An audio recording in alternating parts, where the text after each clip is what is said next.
This is Our View, brought to you by the people who work for you, the proud members of the Washington Federation of State Employees.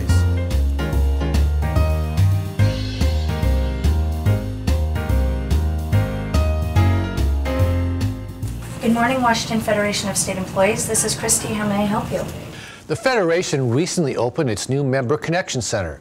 This will give all Federation members a direct connection to union services so workplace issues can be quickly settled.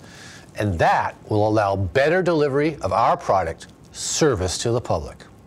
The MCC, the Member Connection Center, is going to be an amazing resource for our members and our staff. We've got members that live in areas that are remote, don't always have immediate access to a steward, an activist, or a council rep. Sometimes they just have a quick question that's going to resolve what could turn out to be a huge issue.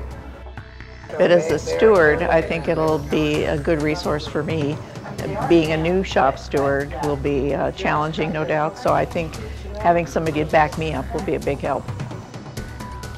To be able to immediately get a call into your union and to get an answer to questions that you have is really a good development for us, because as members we want to feel like we can get answers when we need them, and often it's times of the essence. So I'm really excited about this added opportunity for members to connect with their union. Well, I think that if your shop steward is not available and you are in a crisis or serious situation, or you need to speak to someone right now, then you can call that phone number and ask for some advice. So this service is helpful because you don't have to worry about your problem, and you can focus on your job and provide quality customer service for the citizens of the state of Washington.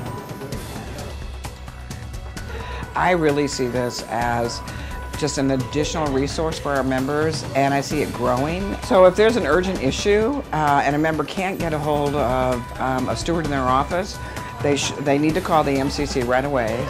They will be able to answer their questions, and they can actually connect with their supervisors and provide representation if there is no steward or council rep available. If it's an immediate issue and needs to be taken care of right now, the MCC is here for you. So always know that your union does have a resource for you.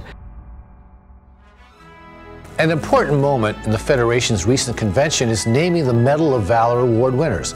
This year there were 4 awards for 6 members. Here's one of those who is an example of how state employees often go beyond a job description to serve their communities. Tonight we confer 2 Medal of Valor Awards for life-saving.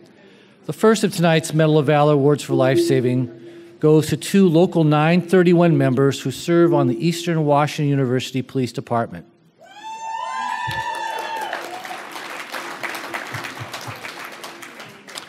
Officer Nick Bickley and Sergeant Elvin Bermudez risked their lives to save residents trapped in an apartment fire just off campus in the city of Cheney this past August 5th. Both suffered smoke inhalation, but both refused to give up. And several residents are alive today because Officer Bickley and Sergeant Bermudez ran toward danger. Officer Bickley was first on the scene. He knocked on ground-level doors at the apartment and assisted tenants to flee the inferno. Those evacuees included an elderly disabled man who refused to leave. Luckily, Officer Bickley wouldn't take no for an answer. Sergeant Bermudez arrived shortly after. Hearing reports of a woman trapped on the 2nd floor, they sped up and knocked on the resident's door but got no answer. Overcome by the thick smoke, Officer Bickley and Sergeant Bermudez retreated to the lower level to breathe fresh air. Then, of course, they ran back into danger. This time, they found the resident standing just inside her doorway. Because of the thick smoke, they could only see the woman's lower legs and feet. Officer Bickley reached out, grabbed the victim's arm, and they led her down to safety. Officer Bickley was treated and released at a local hospital for smoke inhalation. Sergeant Bermudez was treated and released at the scene, again for smoke inhalation. Nominator Quincy Burns, in putting these 2 colleagues forward for this award, let us in on the rest of the story. You see, 3 days later, the rescued resident told the detective that within 90 seconds of her calling 911, the fire exploded. She became disoriented, her lungs burned. She yelled for help. And then she got that help when Officer Bickley reached through the smoke and heat and grabbed her and led her to safety. The victim told the detective, "I would have perished if not for the quick response of the police officers." When told it was Officer Bickley who had reached in and grabbed her, the victim said, "Nick, my angel, he saved my life." To that we say, amen. Officer Nick Bickley couldn't be here tonight. Dedicated public safety officer, he has to work tomorrow at EWU's football game against Montana State. So for him, would you all say, "Go Eagles"? All right. But Sergeant Bermudez is here to share the award and take it back to Nick. So brothers and sisters, it's my honor to ask the nominator, Quincy Burns, also a member of the Council 28 Executive Board, to escort Sergeant Elvin Bermudez up to accept his award and that of Officer Bickley for this life-saving award for the life-endangering task that they did. Please welcome Sergeant Elvin Bermudez.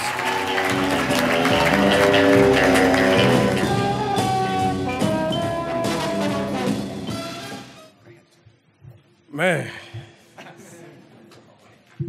I need to take a picture of this. My wife is in Florida. So, yeah. Take a small video right quick.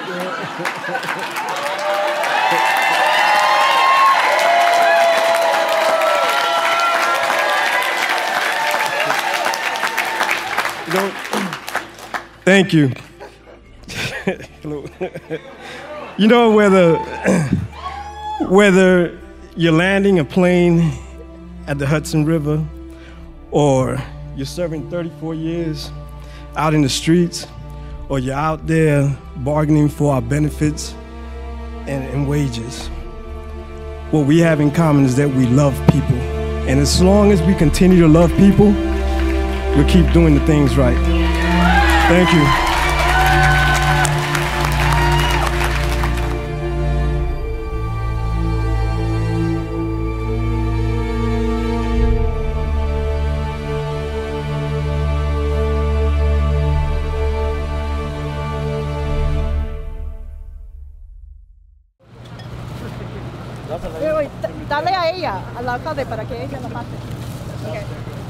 Seattle's new mayor, Jenny Durkin, joined striking construction workers at a work site to help pass out holiday hams to those workers who continue to work for less than fair wages. She made it clear that substandard pay and lack of benefits is not what will build a city. All right. Gracias. Happy Thanksgiving. Gracias. Okay. Thank you. Is it okay? I think some of the reporters want to talk to you after about. We need to build as much as we can vibrancy and work with employers so they understand that it's better for all of us if we treat our workers well and we make sure that they have access to good wages, good benefits, because healthy families make a healthy city, and that's what we're going to be all about. I think Thanksgiving and this holidays is a time when we all have to remember those, not just what we have to be thankful about, but really remember those who don't maybe have as much or who don't have as equal access to what they need in their lives or to justice. And I want to make sure that people understand that as we build as a city, we're going to make sure that the people who are doing the work are treated equally, have access to good health care, wages, jobs, and that we protect them as workers, because we've really got to build the city of opportunity for everybody.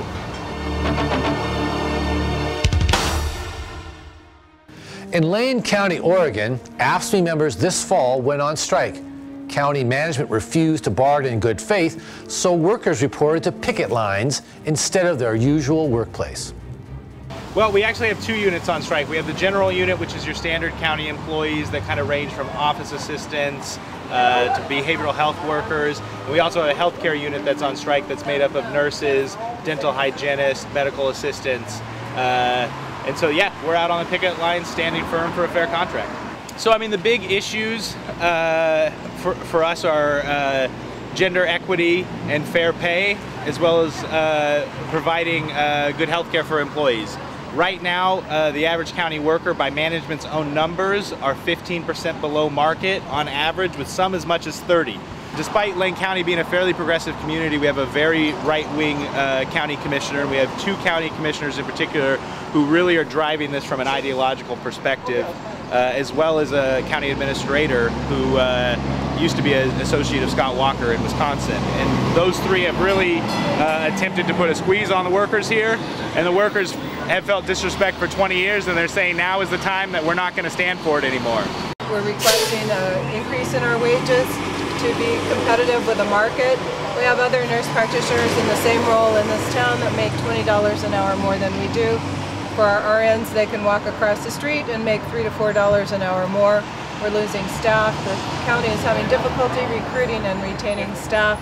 And during this strike, which is owned by the commissioners of this county for not stepping up and giving us a fair market value, the community is going without needed health care.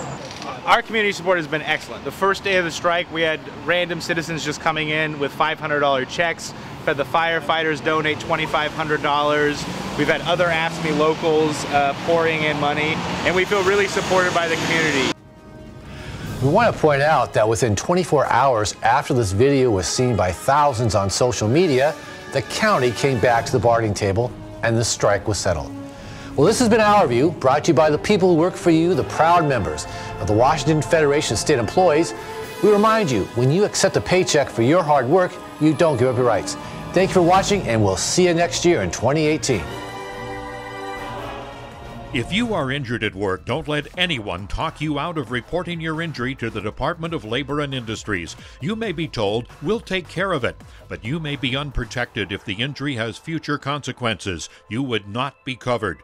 Workers' compensation is an insurance paid by both the worker and employer. It protects you, and it's the law. A message from the Washington Federation of State Employees, the people who work for you.